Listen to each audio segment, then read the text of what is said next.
What's up, my friends? You have a chance to win 50 code cards from Burning Shadows. All you need to do is comment, like, and make sure you are subscribed to my channel.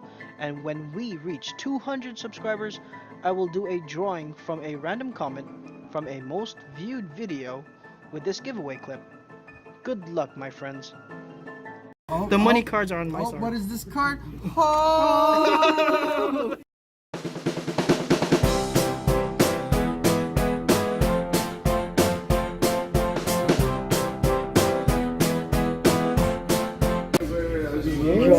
What's up, everyone? Welcome back to another video, and today we're going to do a deck profile on my friend Ray's deck. He got second place at our locals tournament.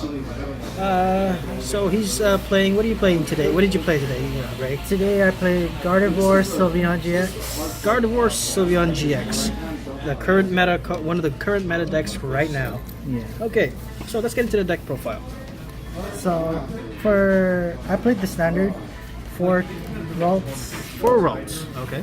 2 Kirlia. The reason why I played these Kirlias over the other is mainly because of Quick Turn. Quick Turn. Okay. Quick Turn, which is the attach of a DCE. It's another attacker, just in case you go under the Hoopa, Safeguard Hoopas, and things like that. I did face one, but the one that really killed it was Gallade with its Sensitive Blade and Premonition. It just helps so much in just drawing all the cards. And then, of course, the triple MVP of the main card of the deck, which is Gardevoir GX. The ability and the attack is just so unbelievable. Just being able to, on your second turn, just being able to hit for 90 right off the bat with Fairy Energy and a double colorless attach is just pretty crazy and pretty fast. Yep. And then I played also the standard 2 EV, 2 Sylveon GX. Sylveon, wow. So with Sylveon, Magical Ribbon, it just helps force your opponents to do so much ends. They have to waste their ends, they have to really get into their ends, because if they don't, you're pretty much just set up. Yeah. And then you just can go off from there. You have all the cards that you need, and then you pretty much just go from there. So that's one reason why I like Sylveon over the other variants, like Alolan Vulpix, Diancie, with other cards. And so pretty much just that's standard. And then staple, triple Lele, just to be able to get into your Bridgets, your Searcher, your Bridgets, your Draw Power, your Sycamores, and just things of that. Yep. Lele always useful. Yes. And then one Oranguru. So he really never came up as much, but I just did love the ability to draw whenever I was low on cards, whenever I got end and things like that if I have him. He's really good late game, but early game he was never really that good for me. But if anything, I could cut this out for maybe something else, but he's there for now. And that's just pretty much it for the Pokemon. So why Oranguru and not Octillery? Just because he's much faster. Faster, yes. He's just the basic, and then and mostly you're using all the cards that are in your hand. Like if you have energies, you're just attaching them all with Secret Spring, and then so you'll just be able to instruct, and just get some draws off of that. So that's the one reason why I prefer that over Octillery. Octillery is good too. You can play it. I did want to play it, but it just never came up. Even Oranguru never came up for me today. So, but I liked him overall. He was still good. For the supporters, I played the standard 4N. Beautiful shiny ends. 4 Sycamores. 4 shiny Sycamores. Alternate art. Yes. These pretty much just staple. Just being able to get to your draw power, especially either with Lele, and then or just ending your opponent, just to be able to help unbreak your hands. Is just really good. Other supporters, I played Triple Guzma. This card just helps you get games. And so he was really good. Either it helps you get games or just stall out. If your setup is pretty slow at the moment. But usually with Gardevoir, the setup is just so fast that your Guzmas will just help you either KO something and just get you prize cards. Yep. And then double Acerola. This card is just so good. It just being able to bring up your damaged Gardevoirs, Sylveons back up, and then just place them back down again. For the is record. just amazing. For the record, I hate this card. I am so close to finishing off the Pokemon, and they just Acerola. I'm like, what? Yeah. So What? yeah. So it's just so like that. There are so many times where my Gardevoirs had like 180, 200 damage counters. Even my Sylveons, and I just Acerola them back, and then just put them back with either I had a Ralts on the field with a rare candy in hand, and just brought them back out. And so she's just really good in this format. And then so with Acerola, whenever I had a damaged Sylveon, and I had a fresh Ralts or Eevee, just Acerola.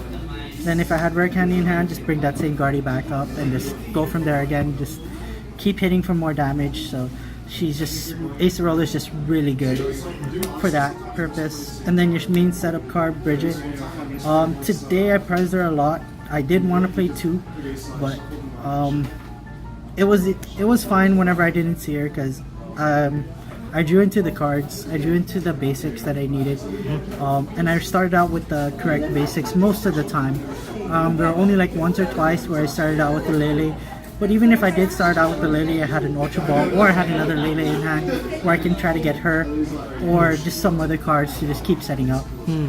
But that's just pretty much it for the supporter lineup.